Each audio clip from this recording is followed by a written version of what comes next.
তুমি কি কখনো ভেবেছ বাংলাদেশি বংশোদ্ভূত কেউ ইংলিশ প্রিমিয়ার লিগে খেলেছে? এই গল্পটা একটা সাহস, একটা সংগ্রাম, একটা স্বপ্ন পূরণের নাম।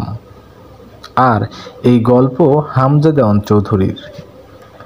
হামজা চৌধুরী জন্মগ্রহণ করেন 1 অক্টোবর 1997 সালে ইংল্যান্ডের ল্যাডবরো শহরে।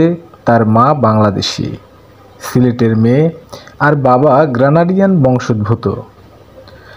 বাংলাদেশি সংস্কৃতির ছোঁয়া আর ব্রিটিশ পরিবেশে এই দুইয়ের মিশেলে বড় হয়ে উঠেছে ছোট্ট হামজা।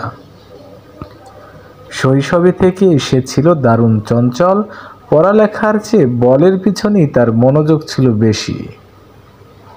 3-4 বছর বয়স থেকেই ঘরের মধ্যে বল ড্রিবলিং করত। তারপর মাত্র 17 বছর বয়সে লেস্টার সিটির একাডেমিতে ভর্তি হন। ছোটবেলা থেকেই কোচরা বুঝে যান এই ছেলেটার মধ্যে আলাদা কিছু আছে। পাস, ট্যাকেল, ভীষণ সব কিছুতেই ছিল পরিপক্কতা।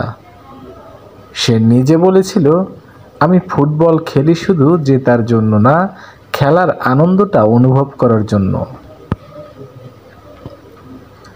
তারপর 2017 সালে প্রথমবারের মতো লেস্টার সিটির সিনিয়র দলে সুযোগ পান হামজা চৌধুরী। প্রিমিয়ার লিগে তার আত্মপ্রকাশ হয় 2018 সালে এবং ধীরে ধীরে নিজেকে প্রমাণ করতে থাকেন একজন নির্ভরযোগ্য মিডফিল্ডার হিসেবে। তার ট্যাকলিং ও বল রিকভারি ছিল অসাধারণ।